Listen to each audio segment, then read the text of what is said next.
SSC men's Asia cup rising stars চ্যাম্পিয়নশিপের সূচি প্রকাশ করেছে এশিয়ান ক্রিকেট কাউন্সিল এসএসসি। আগামী 14 নভেম্বর থেকে শুরু হতে যাচ্ছে 8 দলের এই টুর্নামেন্ট। এই টুর্নামেন্টে এশিয়ার 5 দেশের এ দল অংশগ্রহণ করলেও বাকি 3 দেশের মূল দলই অংশগ্রহণ করবে।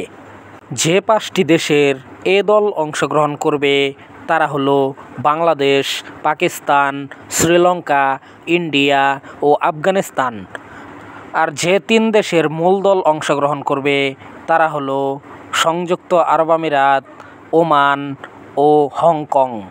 উদ্বোধনী ম্যাচেই মুখোমুখি হবে পাকিস্তান ও ওমান। এরপর মুখোমুখি হবে ইন্ডিয়া, সংযুক্ত আরব আমিরাত। তারপর মুখোমুখি হবে বাংলাদেশ ও হংকং। এরপর মুখোমুখি হবে শ্রীলঙ্কা ও আফগানিস্তান। তারপর মুখোমুখি হবে সংযুক্ত আরব আমিরাত ও ওমান।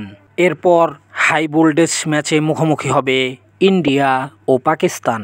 তারপর শ্রীলঙ্কা, হংকং, বাংলাদেশ, আফগানিস্তান, পাকিস্তান, সংযুক্ত আরব আমিরাত, ইন্ডিয়া, ওমান, আফগানিস্তান, হংকং এবং গ্রুপ পর্বের সর্বশেষ ম্যাচে মুখোমুখি হবে শ্রীলঙ্কা ও বাংলাদেশ।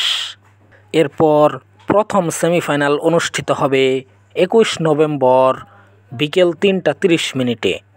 একই দিন দ্বিতীয় সেমিফাইনাল অনুষ্ঠিত হবে রাত 8টা 30 মিনিটে এবং ফাইনাল 23 নভেম্বর রাত 8টা 30 মিনিটে অনুষ্ঠিত হবে।